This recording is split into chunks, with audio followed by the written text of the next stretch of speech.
Dios les bendiga esta mañana. Damos honra y gloria a nuestro Señor Jesucristo por la bendición que tenemos de poder una vez más llegar hasta sus hogares a través de este medio y poder estudiar nuestra escuela bíblica dominical. Agradecemos a Dios y a todos los hermanos que aman la palabra del Señor, aman la iglesia.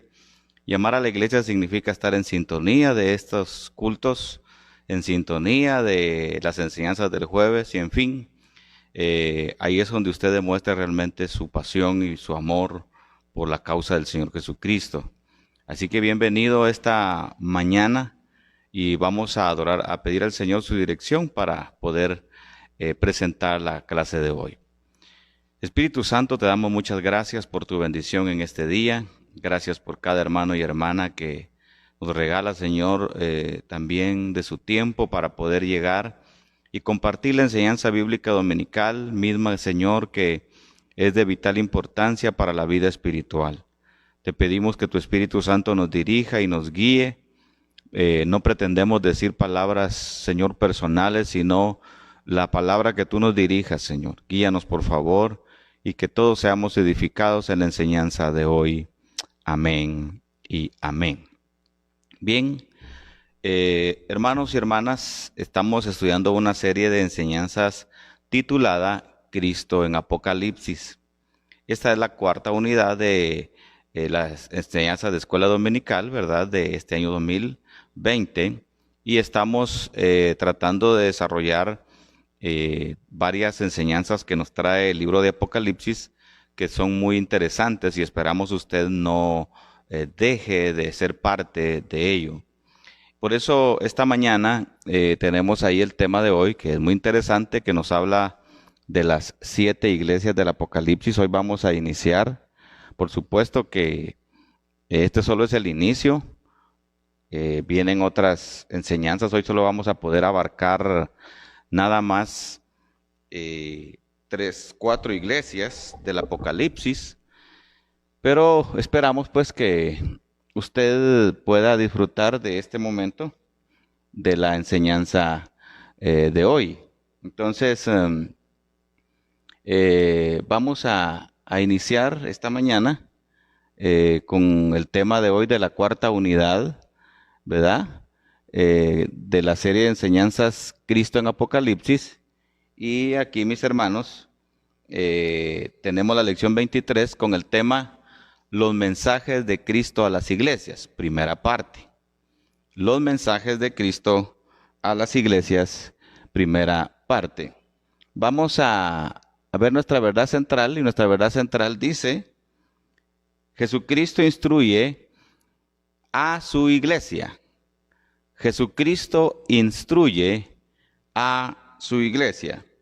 Vamos a ir también a el versículo de hoy. Lo tenemos ahí en Apocalipsis 2:1, sí. Y Apocalipsis 2:1 dice: escribe al ángel de la iglesia en Éfeso. El que tiene las 7 estrellas en su diestra, el que anda en medio de los 7 candeleros de oro, dice esto. Es el texto que tenemos como base para la enseñanza del día de hoy. Vamos a ver algunos aspectos que son interesantes saber, como para introducirnos generalmente. Vamos a hablar del panorama de esta lección y en el panorama de esta lección vemos que no solo esta, sino la que viene va a hacer referencia a las cartas del Señor Jesucristo enviadas por el apóstol San Juan a estas 7 iglesias de Asia Menor. Era el área geográfica donde estaban ubicadas estas iglesias que estaban comandadas o donde Juan era el representante, y Dios o el Señor Jesucristo le envía un mensaje a Juan para estas iglesias que estaban a su cargo. Aunque el tiempo nos separa de los lectores originales, o sea, prácticamente a quienes fue dirigido, quiere decir el comentarista, los mensajes de las cartas todavía son claramente pertinentes. O sea, en pocas palabras, no significa de que solo fue para ellos, sino que también nosotros podemos absorber, y para nosotros es también el mensaje dado a estas iglesias. También vamos a ver algunos puntos clave como el fondo histórico literario.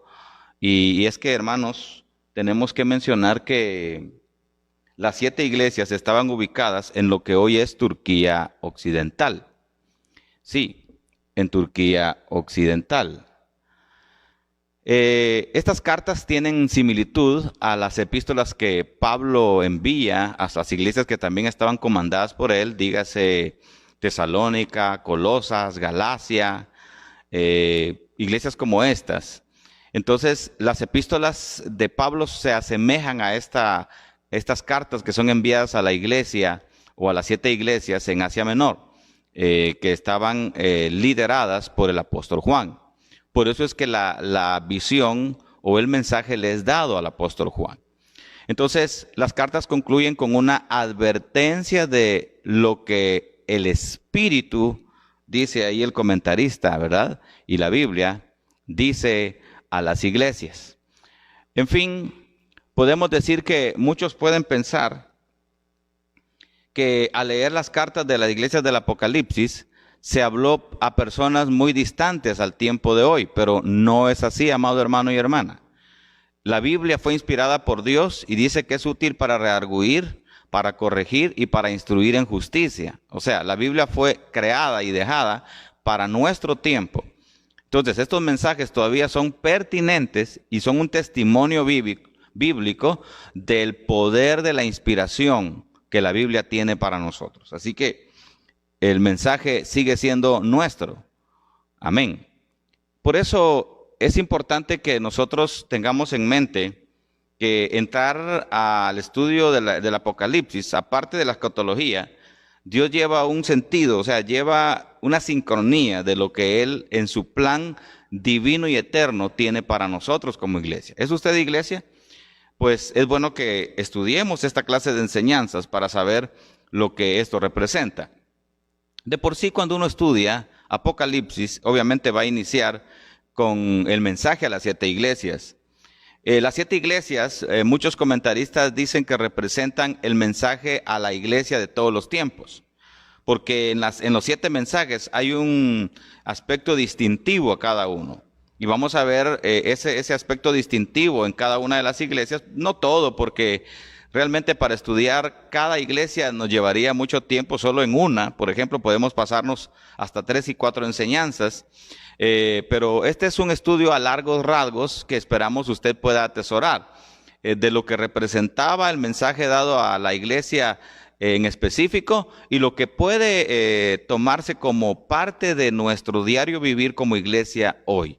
Entonces vamos a adentrarnos a este estudio iglesia por iglesia. Vamos a estudiar 4 iglesias hoy, ¿verdad?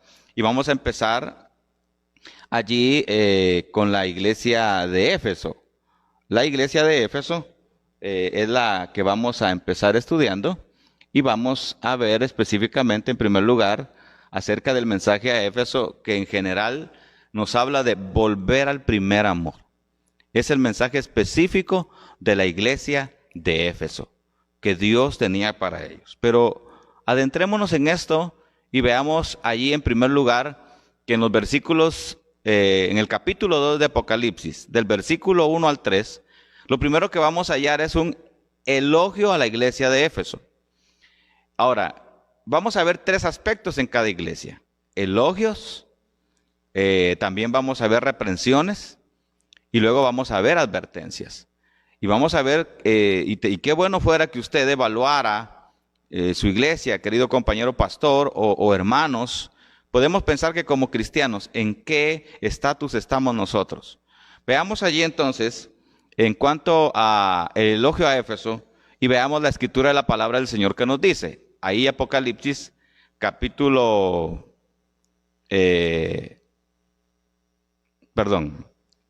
Apocalipsis capítulo 2, ¿verdad? Versículo 1 al 3, que dice, escribe al ángel de las 7 iglesias en Éfeso. El que tiene las 7 estrellas en su diestra, el que anda en medio de los 7 candeleros de oro, dice esto.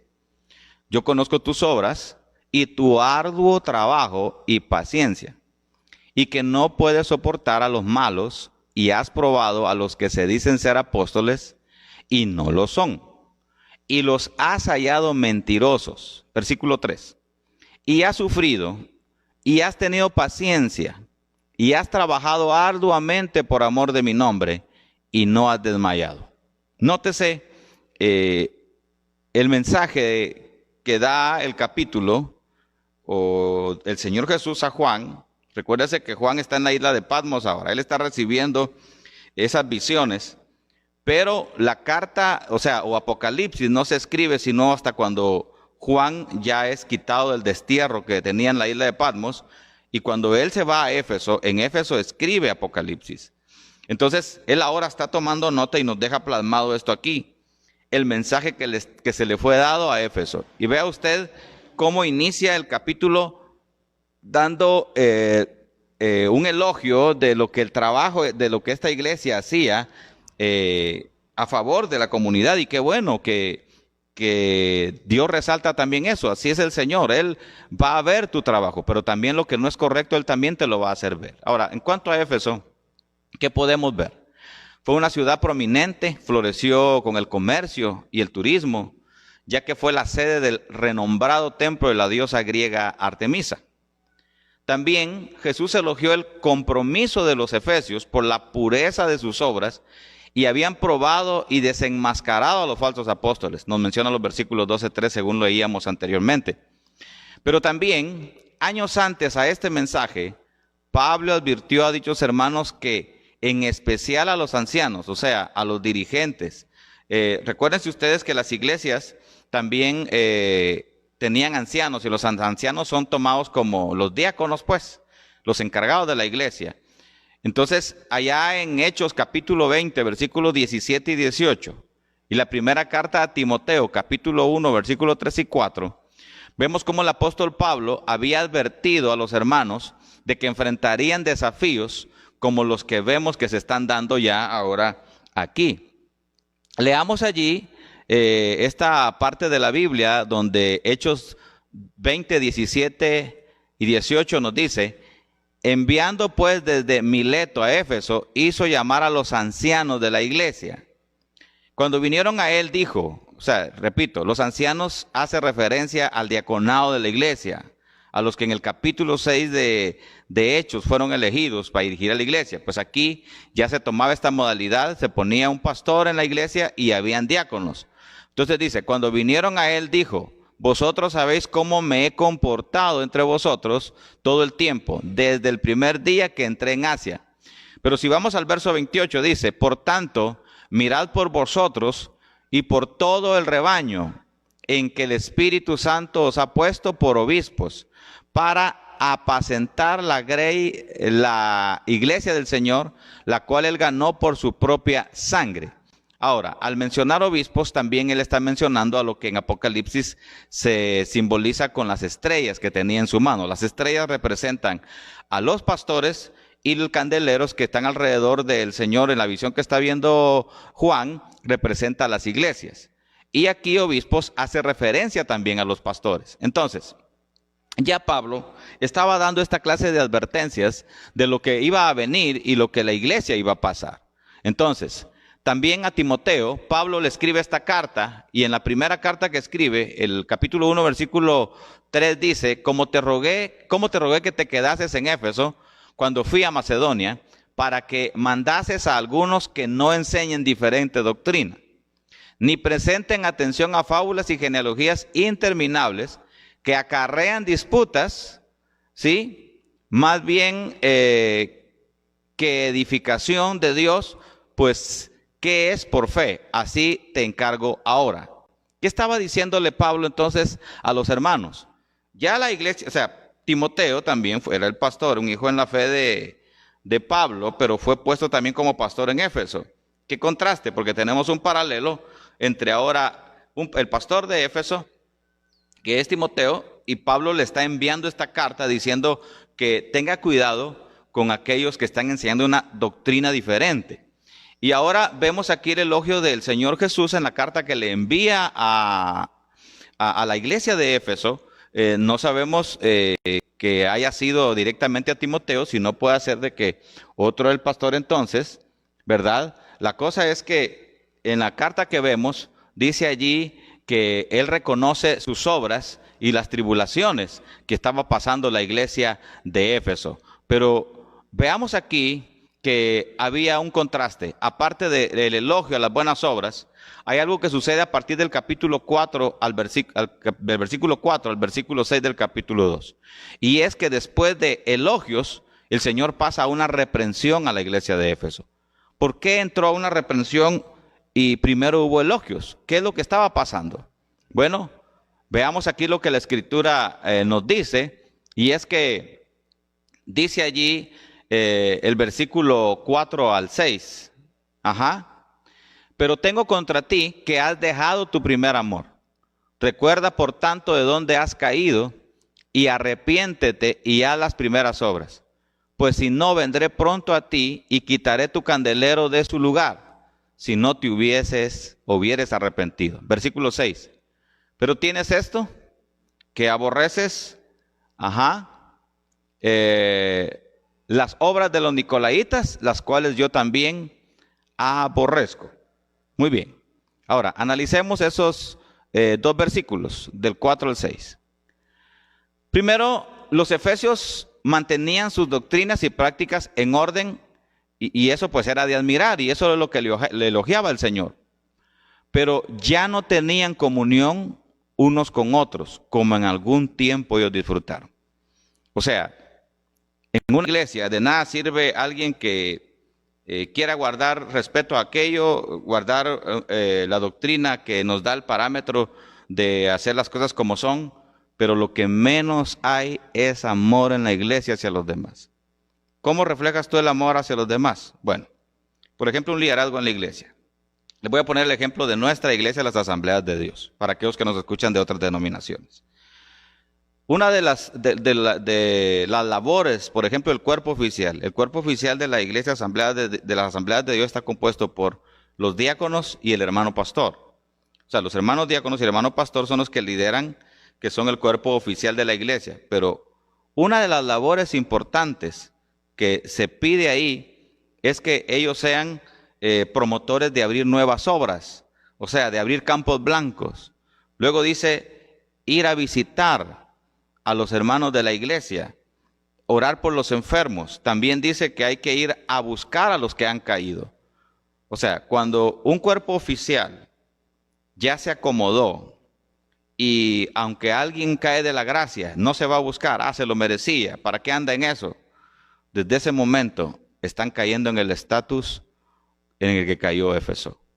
Pueden tener un hermoso templo, pueden tener muy buenas obras sociales, pueden tener muy buenos cultos, pero desde el momento en el que se dejó a la deriva a gente que cayó en su fe y nunca más se le fue a buscar, y eso ya no entra solo con los diáconos, ahí entran las directivas que manejamos en nuestra iglesia, dígase Concilio Misionero Femenil, dígase Embajadores de Cristo, dígase Iglesia Infantil, dígase Escuela Dominical.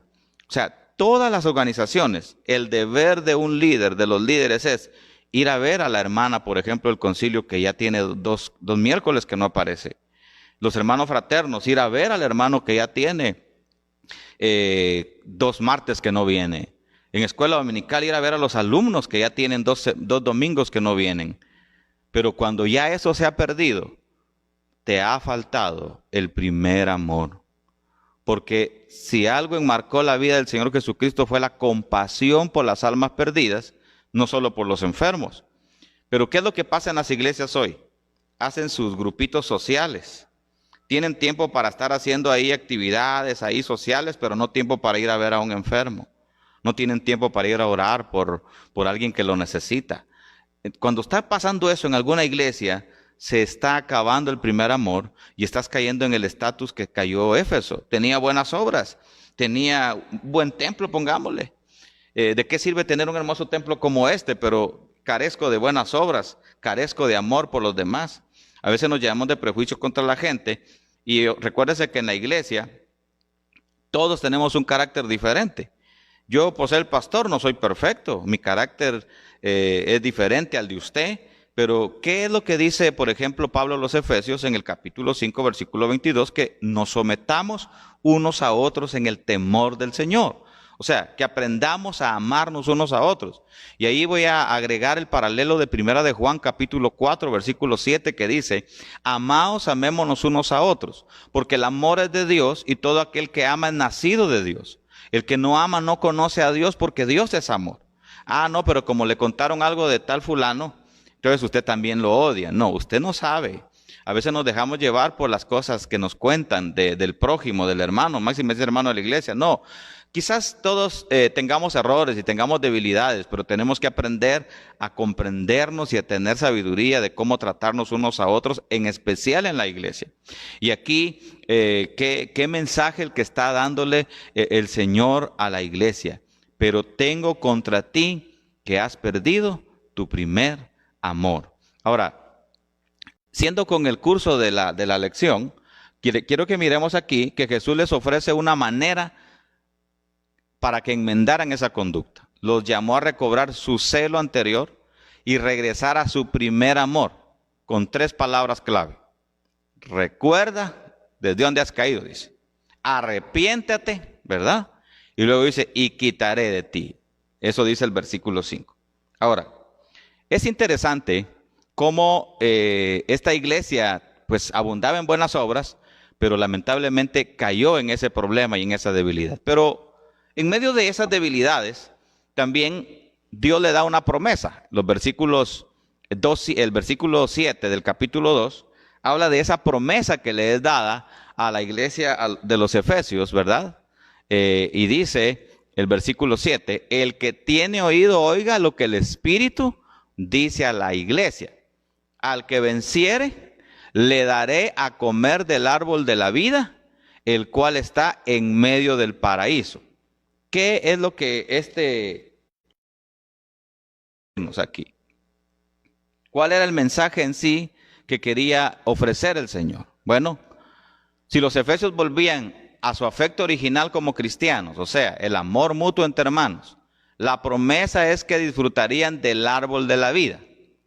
Ahora, ¿a qué hace referencia el hecho de que se mencione el árbol de la vida? Bueno, es interesante mencionar este punto aquí y quisiera hacer alguna referencia sobre lo que el comentarista nos habla de esto.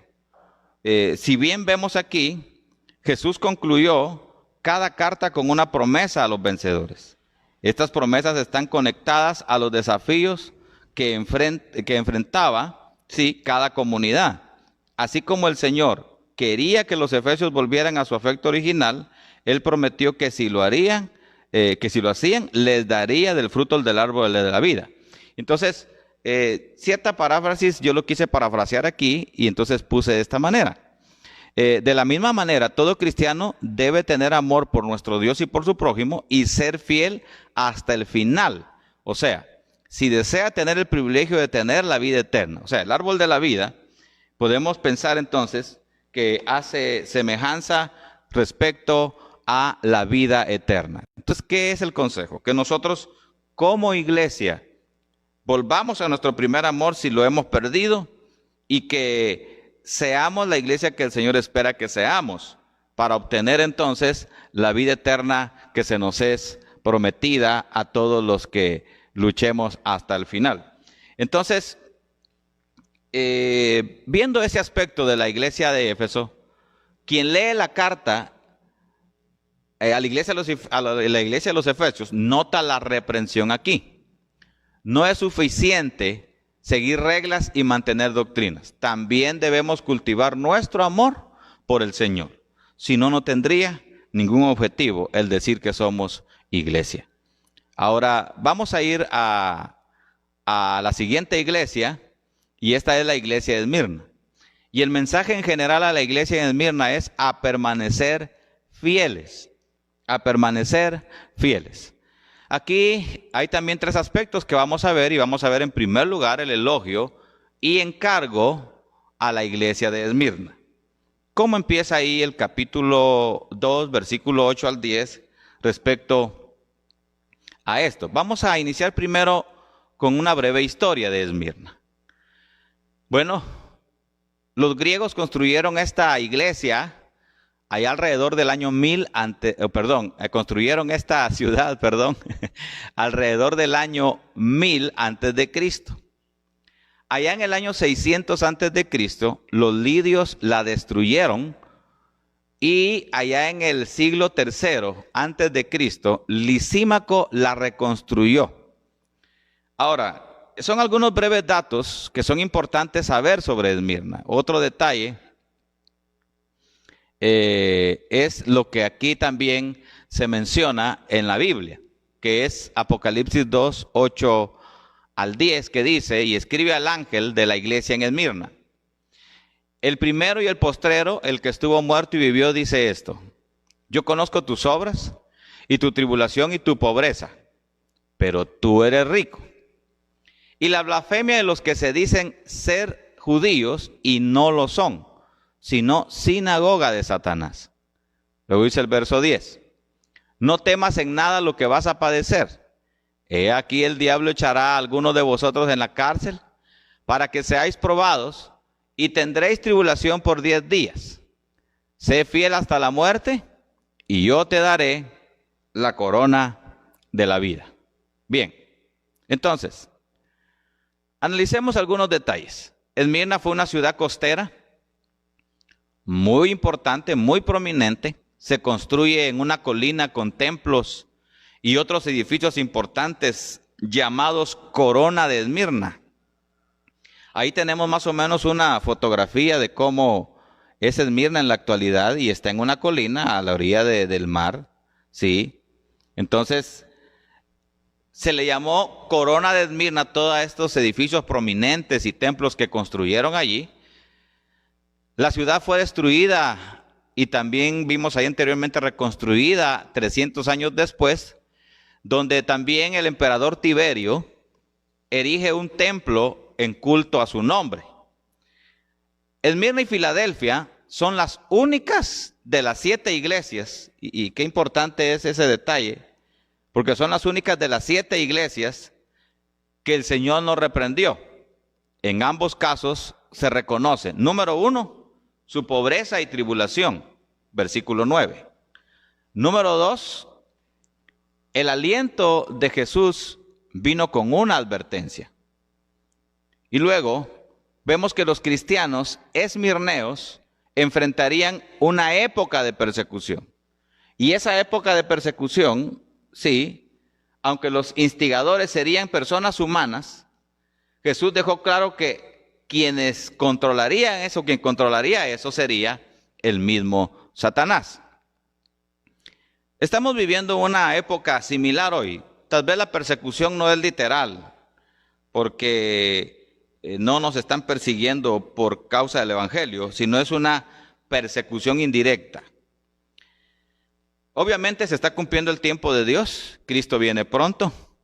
Lo que estamos viviendo, el hecho de no poder estar esta mañana con un templo aquí y con cada uno de los hermanos sentados en estas sillas, pues en parte es bastante difícil, pero a la vez también nos enseña. Y Dios nos está hablando de cuán delicioso es habitar los hermanos juntos en armonía. Aquellos hermanos que el domingo lo agarraban para ir a pasear, para hacer otras cosas menos venir a la iglesia. Esperamos que hoy pues estén tomando en cuenta cuán importante y delicioso es estar en la casa de Dios. Pero a pesar de que se está dando esto, Dios tiene un mensaje, o sea, Dios nos está dando un mensaje. Nada de lo que pasa sin que Dios tenga el control. O sea, por eso no es fácil estar esperando, no es fácil tener paciencia, y es uno de los frutos del Espíritu, creo, más difíciles, que a veces cuesta tomar, pero hay que aprender. No ha sido fácil esperar este tiempo, no sabemos qué vaya a pasar, pero una cosa sí sé, que yo soy la iglesia, y que con templo o sin templo, el Señor de todos modos nos va a llevar si su venida fuera en estos días. Yo hacía referencia a mis hermanos en el ayuno, en la reflexión bíblica, que Jesús dijo: 2 estarán moliendo en un molino, una será tomada y otra será dejada. 2 estarán trabajando en el campo, uno será tomado y otro dejado. En pocas palabras, se nos está diciendo de que no precisamente en el templo va a venir el Señor para llevarnos, sino que puede ser que usted esté trabajando allí secularmente, esté haciendo otras cosas. Si usted anda bien con el Señor, por supuesto, ¿verdad? Ahí será usted tomado. ¿Qué he aprendido yo con ese mensaje que el Señor nos dio? Hemos aprendido de que los tiempos, las sazones y las edades, Dios las tiene en su sola voluntad. Y que Isaías 55, 8 y 9 dice, mis pensamientos no son vuestros pensamientos, ni mis caminos son vuestros caminos. Como son más altos los cielos, o sea, la distancia que hay entre el cielo y la tierra, así son mis pensamientos, dice el Señor, más altos que vuestros pensamientos. O sea, yo no puedo intervenir en lo que Dios permite. Que Dios es el que controla a cada líder de los países, sí. ¿Controla a esas naciones o grupos de naciones? Sí. Él controla todos esos liderazgos. ¿Cuál es mi deber? Mi deber es tratar de hacer la voluntad de Dios conforme a los parámetros de la Biblia. Algunas veces hay cosas que parecieran estar fuera del contexto, pero Dios tiene tan todo bien planeado que miren, por ejemplo, la sincronía de lo que está pasando aquí en estas iglesias. Y aunque vemos que Esmirna no se le reprende, vemos que ellos están padeciendo persecución. Están siendo perseguidos. Incluso la iglesia en Esmirna fue perseguida de tal manera que promulgó el emperador destruir todas las iglesias evangélicas. A nosotros no nos están impidiendo predicar. Si nosotros estamos predicando, ya que nos impidan predicar por las redes, ya que nos impidan estar haciendo ahí esta labor que estamos haciendo así, ya es distinto. Pero no nos están impidiendo eso. Tenemos una casa y donde tenemos que aprender, y yo he dicho, el Señor nos está enseñando a orar a solas con Él. Mateo 6:6, mas tú cuando ores, entra a tu aposento y cerrará la puerta a tu Padre que está en secreto, y tu Padre que ve en secreto te recompensará en público. Porque la mayoría estábamos acostumbrados que solo llegábamos al culto y solo la adoración del culto. Aquí es fácil adorar a Dios. Aquí es fácil exaltar, cantar y decir aleluya. El problema es salir de ese portón. El problema es salir de ahí. ¿Adoramos a Dios también en casa? ¿Adoramos a Dios también en el trabajo? ¿Adoramos a Dios ahí en el campo? Y Dios nos está enseñando a que donde quiera que estemos, tenemos que aprender a adorarlo. Y saben, no digo esto porque yo no quiera que se abra el templo, soy el más interesado y Dios lo sabe, el más desesperado. Pero tampoco puedo yo salirme del orden, ¿verdad? Primero porque Romanos 13 nos habla que toda autoridad es puesta por Dios y tenemos que obedecer esas reglas sí o sí, como obedecemos cualquier ley de tránsito judicial y de lo que sea. Cualquier ley que hay en una empresa, obedecemos las reglas y las políticas. No podemos salirnos de ahí. ¿Cómo nos vamos a salir de lo que Dios nos ordena en la Biblia? Por otro lado, tenemos reglas internas de la iglesia y tenemos que aprender a respetar eso, porque nosotros no somos más que Dios. Dios es suficiente y Dios sabe lo que está haciendo y lo hace perfecto. Entonces, como la iglesia de Esmirna también estamos viviendo nosotros en la actualidad eso, veamos aquí qué sucede luego de que todo esto pasa, porque todo va a pasar. Y Dios tiene todo tan bajo control que nos va a llevar al punto de una promesa. Nosotros tenemos miles de promesas en la Biblia y si Dios le da estas promesas a estas iglesias, ¿por qué no nos la va a dar a nosotros? El versículo 11, leemos allí la palabra de Dios que dice, el que tiene oído oiga lo que el Espíritu dice a las iglesias. El que venciere no sufrirá daño de la segunda muerte. Ahora, yo quiero hacer referencia ahí acerca de la segunda muerte. ¿A qué se refiere eso? Bueno, Juan presenta dos promesas a los cristianos en Esmirna. Primero, los que soporten la persecución venidera recibirán una corona de vida. Tomen en cuenta, y Apocalipsis 2:10 dice, ¿verdad? Sé fiel hasta la muerte y yo te daré la corona de la vida. Pero luego, los que vencieron no serían heridos por la segunda muerte. Primero, un galardón, corona de vida. Pero segundo, no tendríamos o pasaríamos por la segunda muerte. Y aquí quiero hacer estos detallitos y quiero hacer este paralelo. Esto es extra lección, pero es importante mencionarlo, el por qué se menciona ahí. Lean conmigo Apocalipsis 20, 11 al 15, que dice, y vi un gran trono blanco y al que estaba sentado en él, de cuya presencia huyeron la tierra y el cielo, y no se halló lugar para ellos. Y vi a los muertos, grandes y pequeños, de pie delante del trono, y los libros fueron abiertos. Y otro libro fue abierto, que es el libro de la vida. Y los muertos fueron juzgados por lo que estaba escrito en los libros según sus obras. Y el mar entregó los muertos que estaban en él, y la muerte y el Hades entregaron a los muertos que estaban en ellos. Y fueron juzgados cada uno según sus obras. Y la muerte y el Hades fueron arrojados al lago de fuego. Y ponga atención a esto. Dice, esta es la muerte segunda, el lago de fuego. Y el que no se encontraba inscrito en el libro de la vida, fue arrojado al lago de fuego. Ahora, le quiero explicar esto. La muerte segunda. Jesús dijo, Juan 3:16, de tal manera amó Dios al mundo que dio su único hijo para que todo aquel que en él cree no se pierda, mas tenga vida eterna. O sea, aceptar a Jesús como Salvador.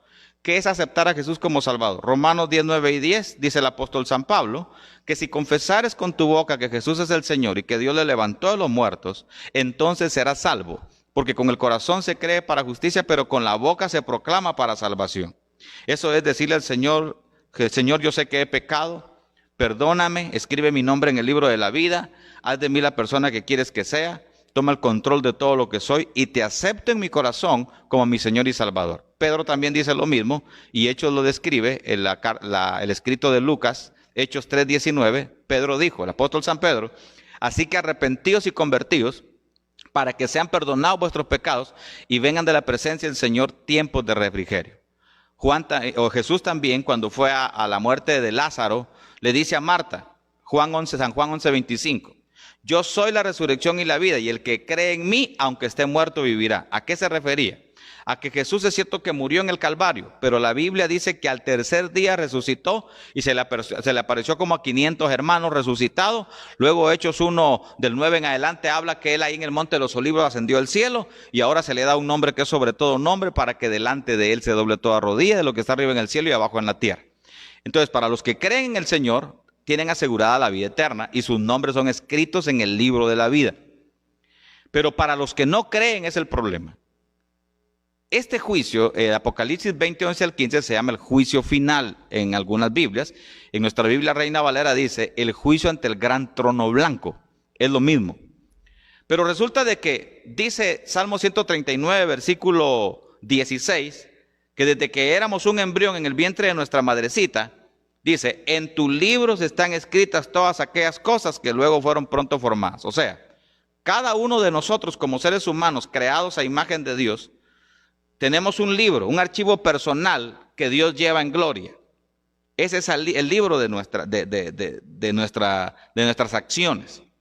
Entonces, el juicio ante el gran trono blanco, ahí no hay ni una tan sola persona que creyó en el Señor. Ahí se encuentra solamente gente que tal vez la forma de expresar es distinta. Ahí se encuentran solo personas que nunca quisieron nada con el Señor, que no quisieron aceptar a Cristo como Salvador. Ahí no se encuentra nadie que vino a Cristo y aceptó como Salvador, como el dador de la vida eterna.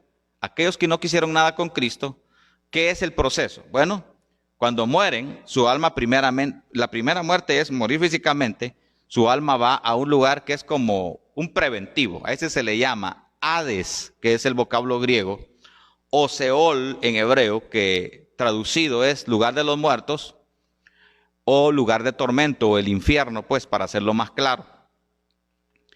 Viene un día, que será después del reino milenial de Cristo, donde este trono se levantará para juzgar a todos.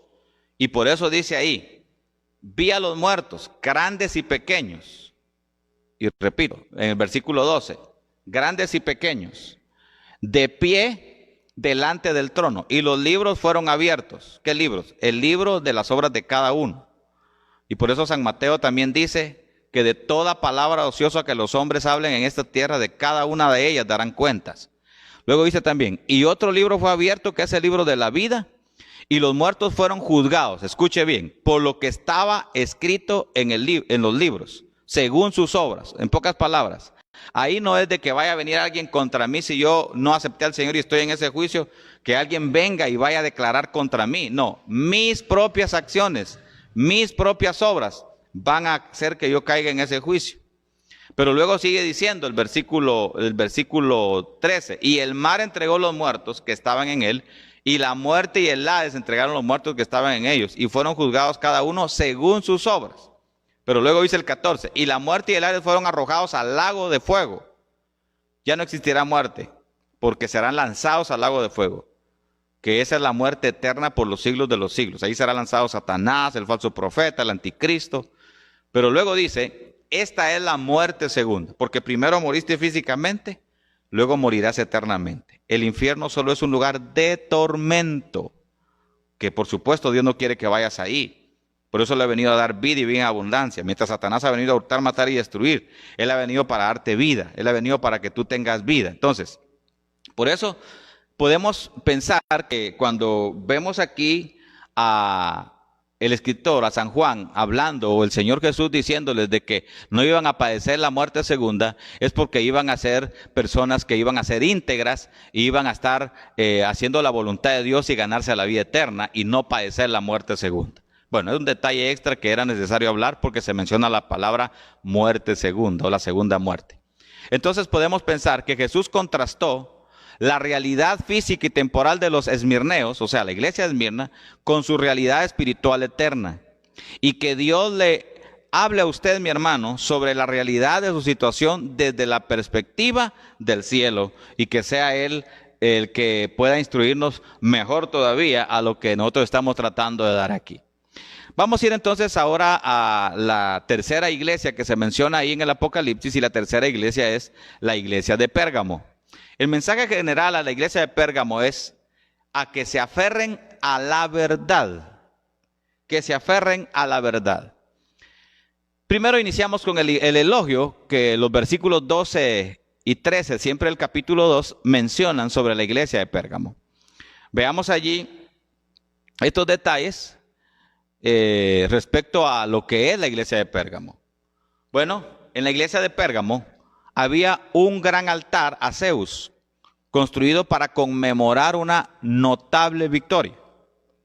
Lo más importante de todo era que Pérgamo tenía el primer templo de la zona dedicado a Augusto y a Roma, por lo cual se transformó en el centro del culto al emperador en la provincia.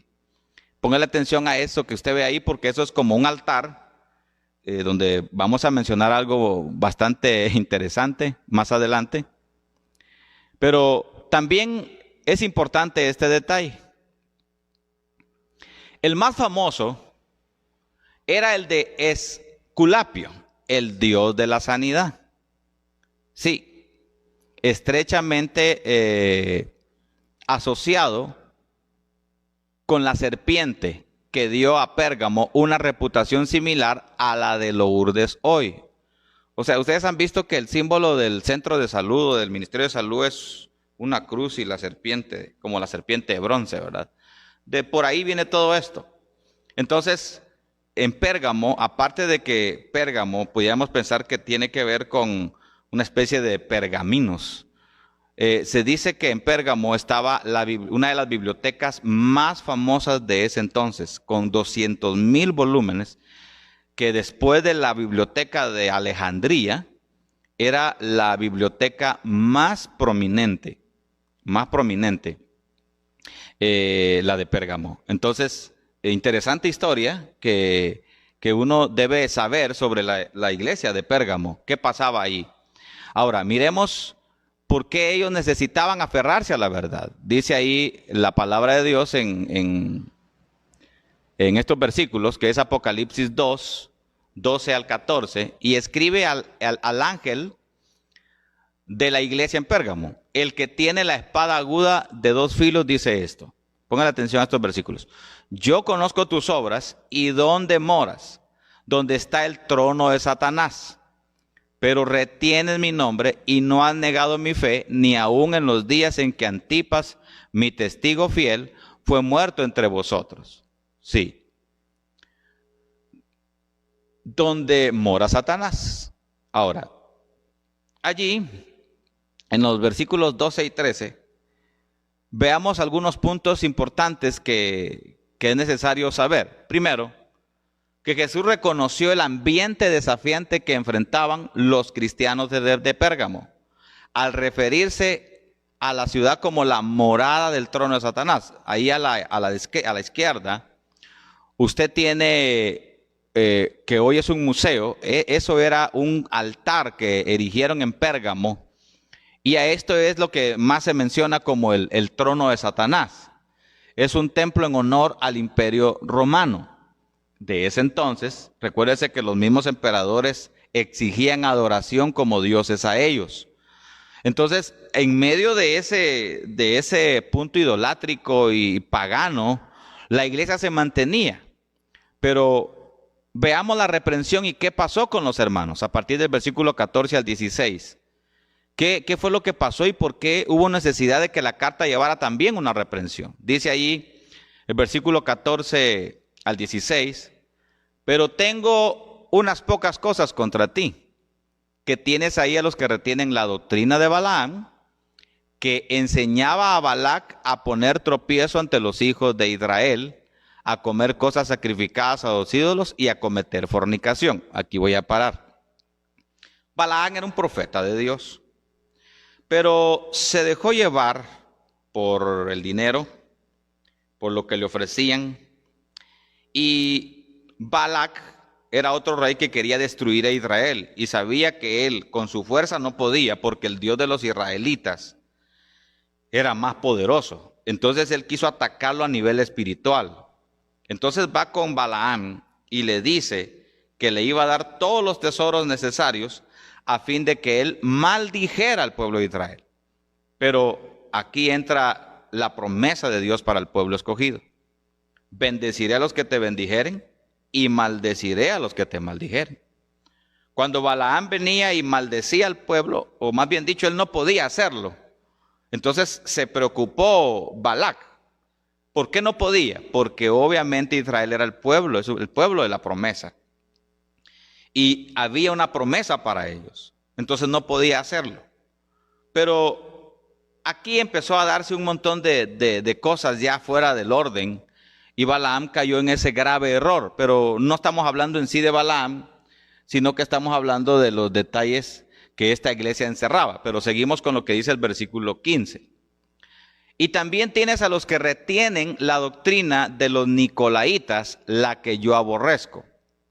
Por tanto, arrepiéntete, pues si no, vendré a ti pronto y pelearé contra ellos con la espada de mi boca.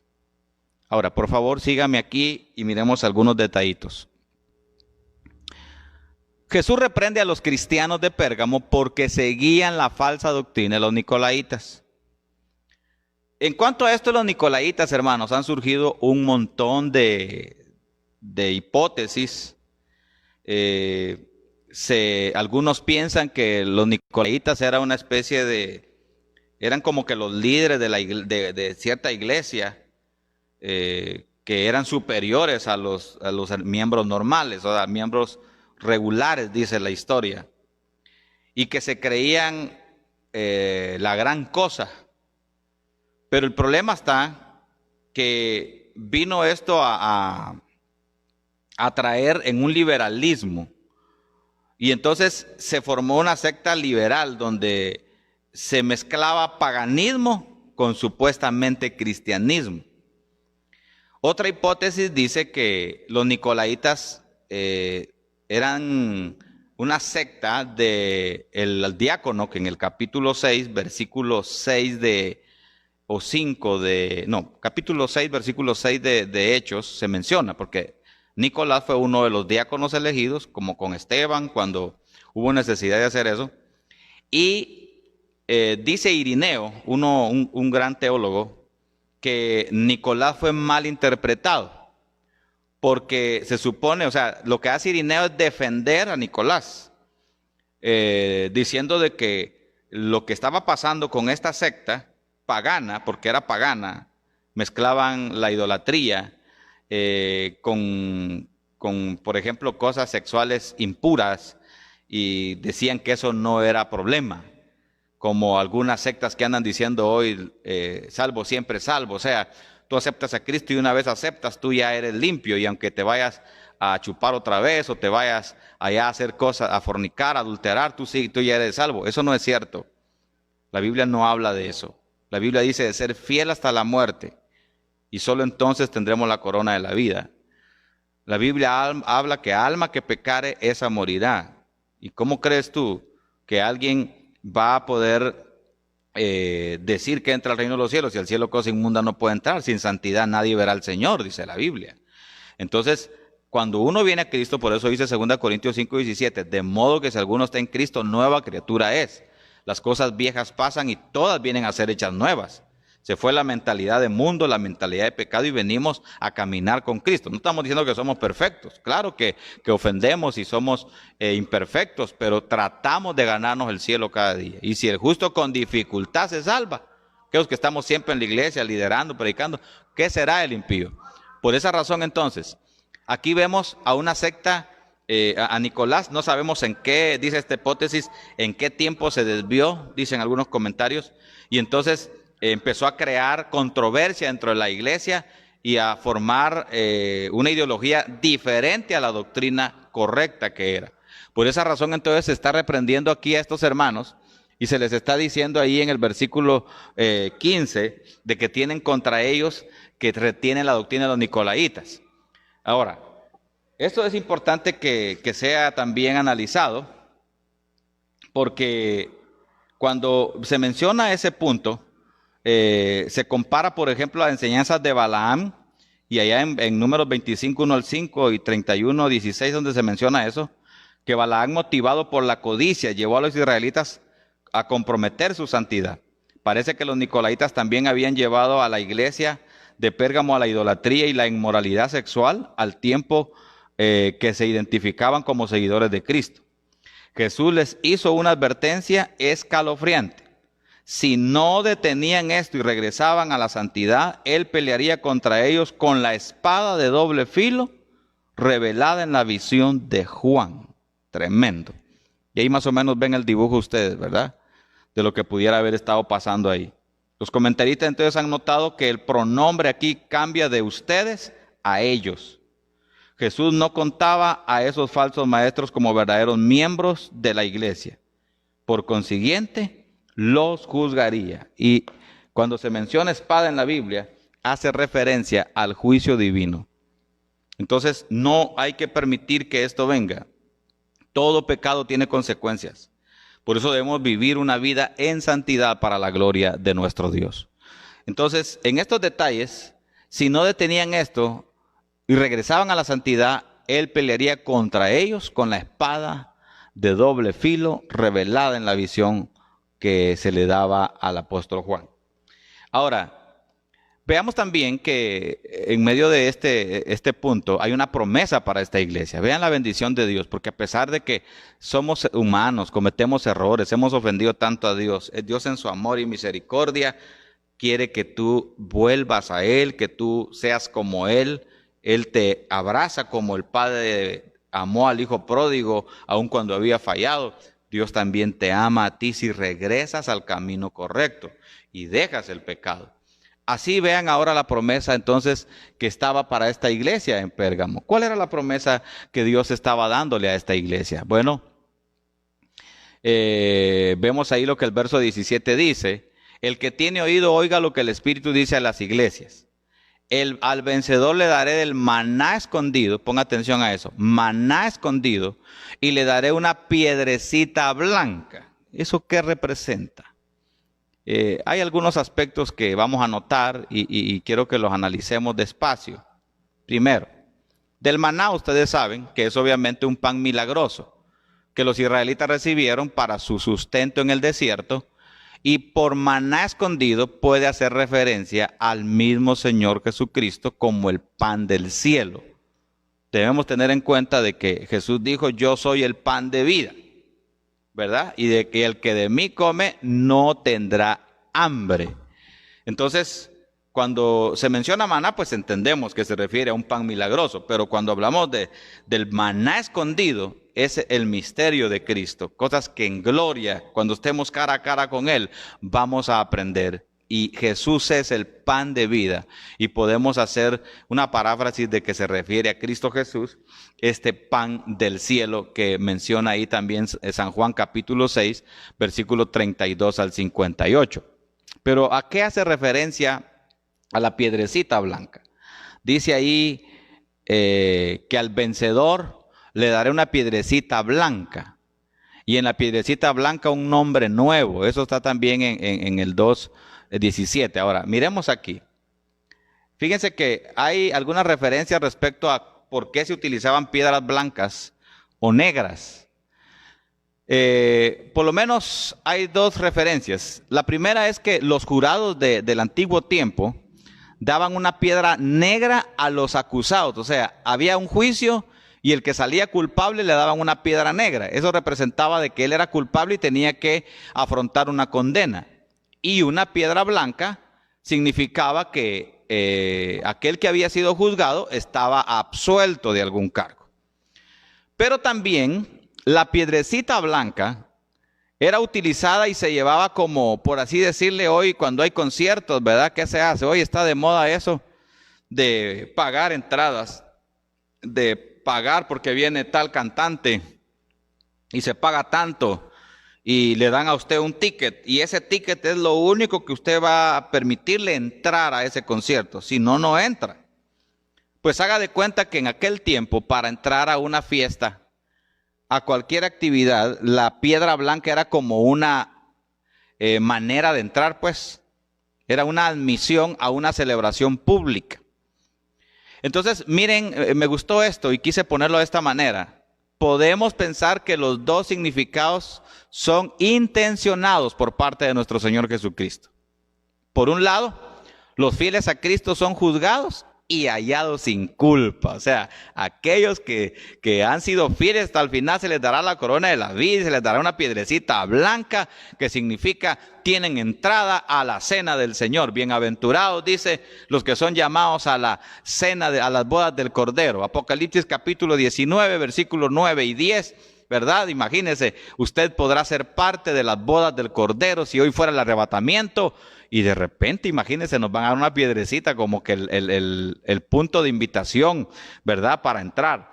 Luego también, lo otro es que no solo los fieles en Cristo son juzgados y hallados sin culpa por Dios y se les da la entrada, ¿a qué? A la eternidad con Él. Me encantó esa referencia del comentarista. Muy, pero muy, muy buena. Entonces, son algunos detalles, por supuesto que detalles más a profundidad ya tendría que ser en una enseñanza en la iglesia, ¿verdad? Un día jueves, pero se le dará esa oportunidad. Por lo tanto, en cuanto a esta iglesia de Pérgamo, entendemos que al igual, sí, que la iglesia de Pérgamo, enfrentamos presiones externas que amenazan con infiltrarse y contaminar la pureza de nuestra fe y conducta. Jesús nos llama, hermanitos y hermanas, en el nombre del Señor, nos llama a enfocarnos en la recompensa que Él nos dará. Estamos acostumbrados a solo lo que vemos, a lo que es literal, y no vemos con los ojos de la fe lo que nos espera, los premios celestiales para aquellos que mantengan su fe en el Señor. ¡Ánimo! Es larga la lucha, hay mucha tentación, hay mucha prueba, pero en el nombre de Jesús, Filipenses 4:13 dice que todo lo podemos en Cristo porque Él nos fortalece y que también no nos ha dado espíritu de cobardía, sino de amor, de poder y de dominio propio. Aleluya, de dominio propio, sí. Ahora veamos la cuarta iglesia. Qué bueno porque así ya solo nos quedan 3 y no se alarga tanto la enseñanza, pero la otra iglesia es la iglesia de Tiatira. Y el mensaje general a la iglesia de Tiatira es a servir más en buenas obras. A servir más en buenas obras. Ahora, ¿qué es lo que enmarca aquí? Vean, empecemos con el elogio a la iglesia de Tiatira. En los versículos 18 y 19, el capítulo 2, pero vamos primero a ver algún contexto histórico respecto a Tiatira. Y es que Tiatira fue la iglesia que toleraba la apostasía. No se sabe mucho en cuanto a la ciudad en la escritura, excepto lo que dice Hechos 16:24. donde se menciona a una mujer que abrió su corazón al mensaje de Pablo y se dice que era de Tiatira. Se cree que la ciudad era famosa por la venta de la púrpura. O sea, cuando mencionamos Tiatira, pues en Hechos 16:24 nos referimos a Lidia, ¿verdad? Entonces, se cree que la ciudad era famosa por la venta de la púrpura. La iglesia tenía características de una buena iglesia, pero todo era fachada, ya que por dentro se estaba pudriendo y apestaba delante de Dios. Su mayor desgracia fue tolerar a una mujer que se le da el nombre de Jezabel. No que se llamara así, sino que tenía las características de la Jezabel del Antiguo Testamento. Y ya ustedes saben a qué me refiero. La famosa ex sacerdotisa y luego reina del reino del norte, y su esposo era el rey Acab. Aquella que persiguió al profeta Elías. Jezabel, la malvada, la que murió con el juicio divino. Ahora, vea usted que esta mujer sacrificaba a los dioses, paganizó al reino del norte, era malvada. Mandó a matar a una familia solo porque le gustaba al rey un terreno y se lo dio al rey. En fin, era malvada. Y esta iglesia se le estaba reprochando cosas como esas. Entonces dice la Biblia ahí en el versículo 18 al 20, y escribe el ángel de la iglesia en Tiatira: el Hijo de Dios, el que tiene ojos como llama de fuego y pie semejante al bronce bruñido, dice esto: yo conozco tus obras y amor y fe y servicio y tu paciencia, y que tus obras postreras son más que las primeras. Ajá. Hasta ahí vamos a dejar. Entonces aquí vemos que se elogia por lo que ellos han hecho. Jesús recalcó las obras de esta iglesia, su amor, su fe, su perseverancia. Y pensaríamos que con todo lo que ellos harían, sería una iglesia floreciente y que no había nada que pensar mal de ellos. Allá en el lado superior izquierdo ustedes ven lo que hoy son las ruinas de la iglesia de Tiatira, como un centro turístico porque ya no existe, pero son las ruinas de lo que fue la iglesia en Tiatira. Y qué tremendo que esta iglesia haya caído tan bajo, a pesar de cómo Dios fue con ellos. Pero todo es por dejar infiltrar el mundo a la iglesia. Entonces aquí entra la reprensión y el encargo a la iglesia de Tiatira. En los versículos del 20 al 25, miren lo que el Señor dice: pero tengo contra ti unas pocas cosas contra ti, que toleras que esa mujer Jezabel, que se dice profetiza, enseñe y seduzca a mis siervos a fornicar y a comer cosas sacrificadas a los ídolos. Y le he dado tiempo para que se arrepienta, pero no quiere. Arrepiéntete. No quiere arrepentirse de su fornicación. He aquí, yo la arrojo en cama y en gran tribulación a los que con ella adulteran, si no se arrepienten de las obras de ella. Y a sus hijos heriré de muerte, y todas las iglesias sabrán que yo soy el que escudriña la mente y el corazón, y os daré a cada uno según sus obras. Pero a vosotros y a los demás que están en Tiatira, a cuantos no tienen esa doctrina y no han conocido lo que ellos llaman la profundidad de Satanás, yo os digo, no os impondré otra carga. Pero lo que tenéis, retenedlo hasta que yo venga.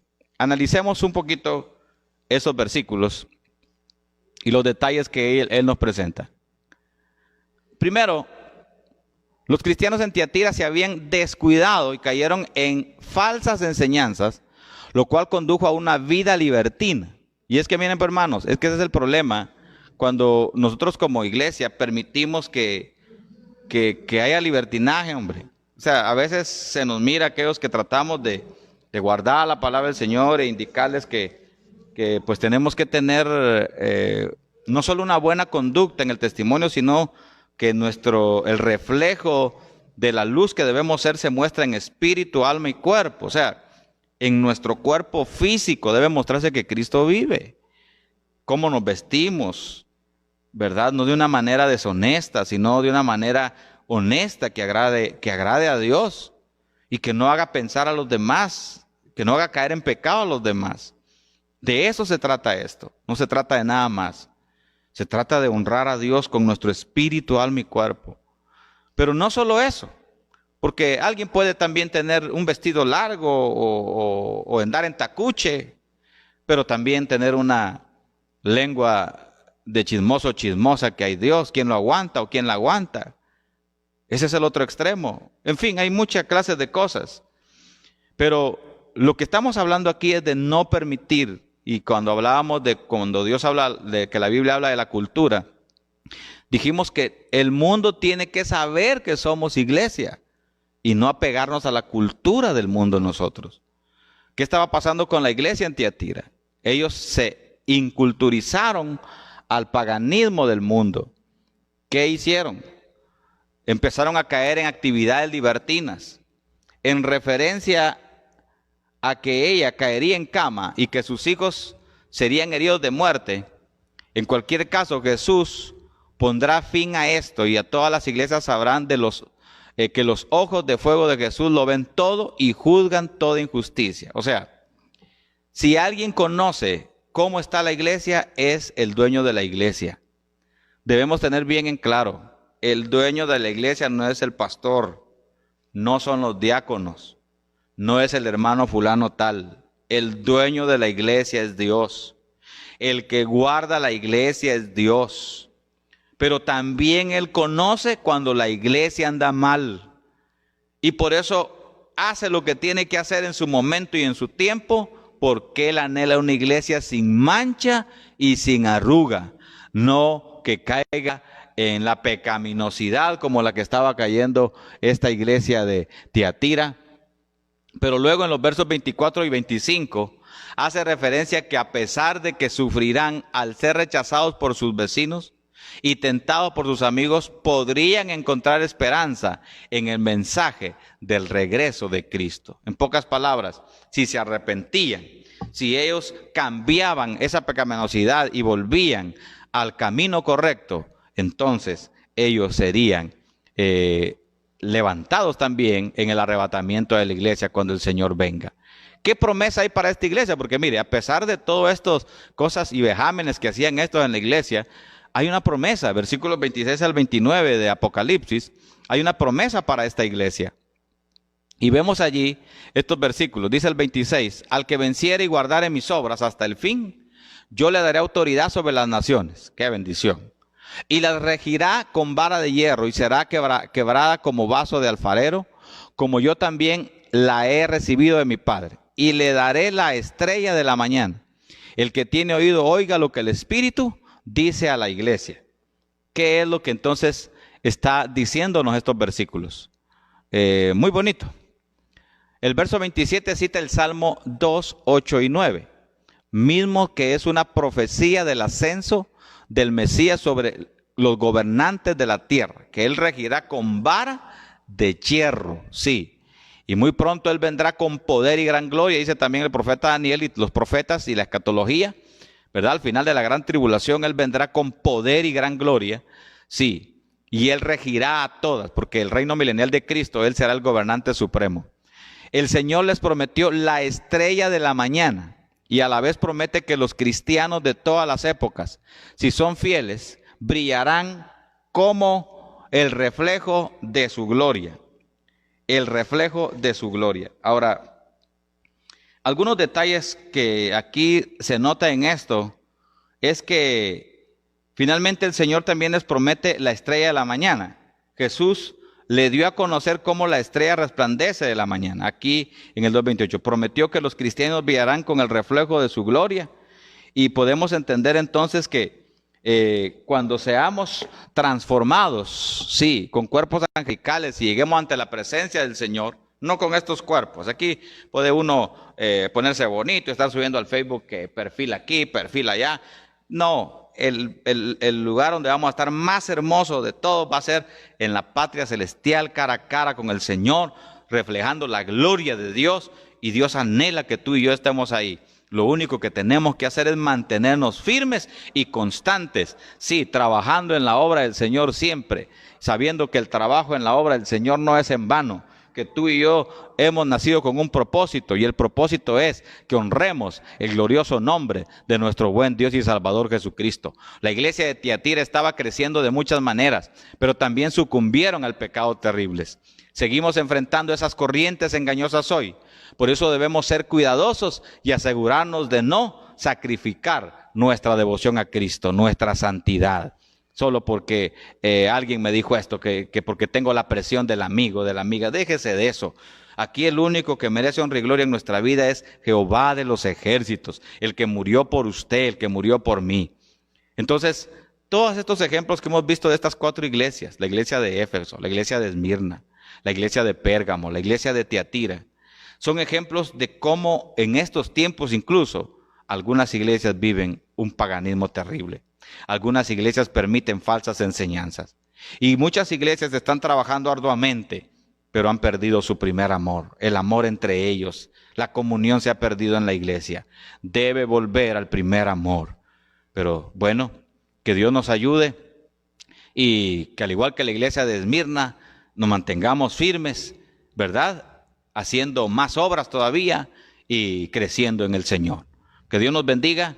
La próxima semana seguimos con las 3 iglesias que faltan del Apocalipsis y esperamos que la palabra de Dios de alguna manera haya servido para su instrucción y conocimiento y que también sea de edificación para usted. Oramos. Padre, te damos gracias por este privilegio de haber compartido tu palabra y permitirnos dar esta enseñanza bíblica dominical. Señor, ayúdanos. Si alguna de estas situaciones que vimos de la iglesia de Éfeso, Esmirna, Pérgamo, Tiatira, nuestra iglesia está pasando, líbranos de ello. Pero Señor, pedimos que aquellas cualidades positivas sobresalgan aún más y sobre todo, anhelemos la eternidad que tú nos prometes para aquellos que somos fieles. La iglesia somos nosotros, Señor. No se trata del templo, se trata de nosotros vivir como es correcto, de nosotros actuar como es correcto y de nosotros pensar como es correcto. Ayúdanos y danos sabiduría a hacer una iglesia triunfante, una iglesia que viva para ti, porque muy pronto tú vienes y que estemos con tu ayuda sin mancha y sin arruga delante de ti. Gracias, Señor. Padre amado, te lo pido por Jesucristo tu Hijo. Amén y amén. Dios me les bendiga. Gracias por sintonizar la Escuela Dominical. Un fuerte abrazo para todos a la distancia y aquí en donde estamos predicando. Dios les bendiga. Adelante en el nombre del Señor. Amén.